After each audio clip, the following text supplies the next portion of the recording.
Hi all, welcome back to the YouTube channel. Let's start rebooting work using UiPath. And our last session we have discussed how we're going to edit or modify the UiPath templates, right? So from there we have understood how we can apply our changes to the existing UiPath templates. So in today's session we're going to discuss about more modification to the existing UiPath templates which makes our job much easier. Let's go to the UiPath Insights. So here we have created two templates, one is process and queues. On last video we have applied couple of changes in the process templates. In today's session we're going to use queue templates and start applying few more changes over here. Let's quickly take queue template. So now queue template is loaded with predefined elements. So you can see something called as completed items, queues, transaction by status, transaction by dates. So let's try to understand so what are these elements, how they are getting reflected. So let's go to the UiPath Orchestrator. So this is the particular folder where the data has been pulled over here.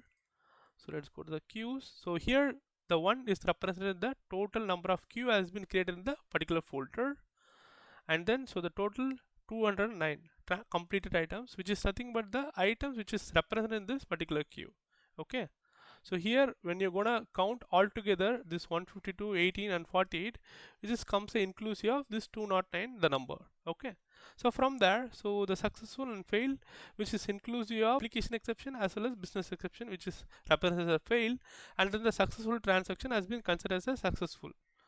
And then so here transaction by date, so what are the date of the transaction you're gonna make it up, and then the weekly exception report, so how you're gonna get the application exception and the business exception has been created over here. Okay.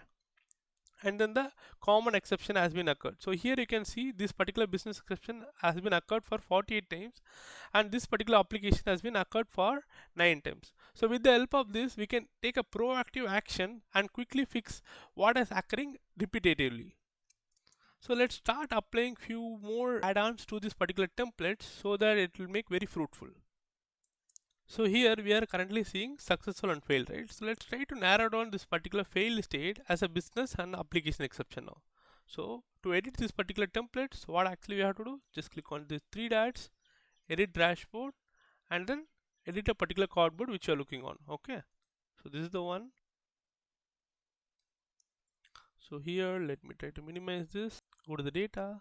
So here they have used process status. Okay, this particular process status which is helping to pull the data. Okay, so what I just gonna do, so I'm not gonna take this up, so instead of this I'm gonna take it up exception type. Perfect. So this particular plays a key role, so where it helps to understand the application and business exception. Okay, so let me try to run this. Perfect. So now it has been loaded with all the application business exception and then none. So currently I don't need of this abandoned status. Let's try to remove this now. Okay, let me try to run this. So as soon as I do that, so this particular state will be wiped off. Perfect. I can able to use this now, but here you can see something called as none. What actually it indicates, so here this business is nothing but came from the exception type and application. So for successful transaction it does not have any types, right? So that's why it is kept as none. So but if you want to represent it in the pie chart or something, so if you keep it as none, then that does not make sense, right? So you have to make it as successful. So how do you make that up? So to make the changes, so what actually you have to do, so you just click on this settings button and then make it as a group. So what actually it will do, so it will try to keep an alias name. So this particular group functionality which helps to keep the alias name for the better representation. Okay, so what actually I will do here, success, and then contains or is anything is fine. Okay, so here none. So it should make the name as successful if the value is null. Okay, so if you want to make some more changes, okay, so we can do that up. So what I'll do I here, so application exception,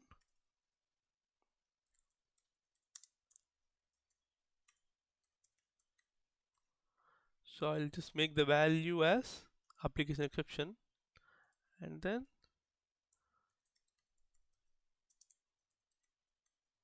exception I'll just make it a business exception.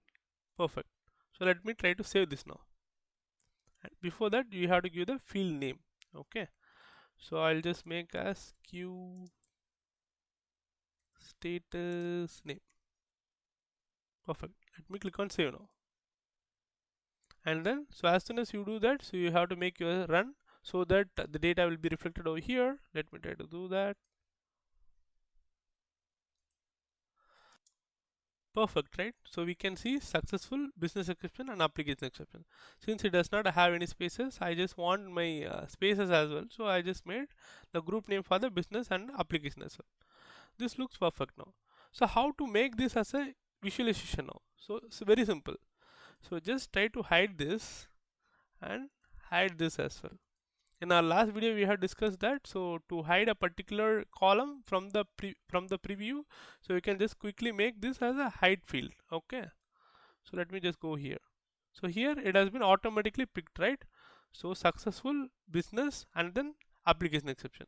So here you are not good with the colors. What actually you have to do, so you just have to click on edits and then just click on series. So here you can make your changes as we discussed on last video.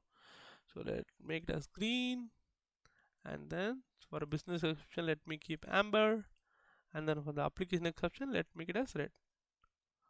Looks perfect, right? So now with the help of this particular we can quickly understand how many percentage of application exception, business exception, everything has been occurred. So if you don't want to have this percentage also, along with that we can wipe it off. For the better view, let's keep it up. So what you can do, just click on save. So now it got loaded. So now it's very useful, right? So you can quickly understand how many successful percentage and how many application, how many business, right? It's very understand. It's very useful to understand. So how many has been occurred in a front view itself. So let's try to add a new cardboard which helps to understand. So what are the different status which is available in the queues. Okay. So let's quickly click on add and then click on visualization. Okay. So what actually it will help, so it will help to add a new visualization now. Okay, so currently we are looking on queue, right? So here queue walk, this zone. So this is ROI is nothing but different, so let's take it a bit later now. Okay, so let's take this queue org. Let's title this as a queue status. Okay, perfect. And then so let's try to add the data first. Okay, so based upon that we can make our visualization now. So here we just need a queue status, correct? So let's type it as queue or something status. Maybe that will also will work. So let's try to play with this. So let's try to run this. Okay, perfect. So I can see something called as abandoned, deleted, failed. So all this has been pulled, right? So let me show you this as well. So here these are the several states. Okay, as soon as I do that, so those can be pulled up over here. Okay, so here let me try to add the count. So here if I want count, so as soon as I type count, I can pull all the meshes which has been created predefinedly in our insights. Okay, so queue item count, so this is the one which I am looking on. So let me click over here, let me click on run. So here all the count has been appeared now. Perfect. So let me take a visualization now. Okay, so if you want pie chart, bar charts, anything if you want, you can go ahead and pick. So let me with the column now, so let me just click on save. So before clicking on save, let me try to change the colors as well. Okay, so let me go here, let me try to make it as amber. So looks good. So if you want to change the names of these particular things, you can go ahead and quickly change the names as well. So as we shown on the last videos. So the couple of modifications, the names, and then the colors. So how you're going to add the groups, all this of things which you can do in your UiPath Insights. And so if you want to add filters, so you can go here and add. So if you want to restrict in a particular folder level itself, okay. So if you want to pull the data on a respective folder only, you can able to do that as well. So all kind of things can be play around in your UiPath Insights. So these are some customized few features which is already available. So measures, so these are the things as well. So which is predefined build one in your UiPath Insights template. If you want to create some exclusively new, then you can click on add and then make your own custom measures, or else you can create your custom dimensions as well. So both the things can be applied. So since I was good with the current customization now, so what I will do, I'll just click on save now. So as soon as I do that, so I get my queue status card. Perfect, right? So currently for last 30 days, so only failed and successful is there. That's why it's showing only those. If I was just changing the date, then I can get all the status which is seen in the data column.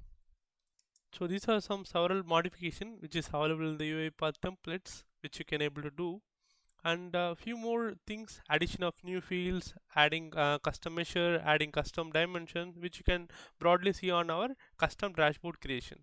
I hope this makes more sense and help you to understand how you're gonna modify or edit the UiPath templates. Thanks for watching. Happy learning. Have a good day.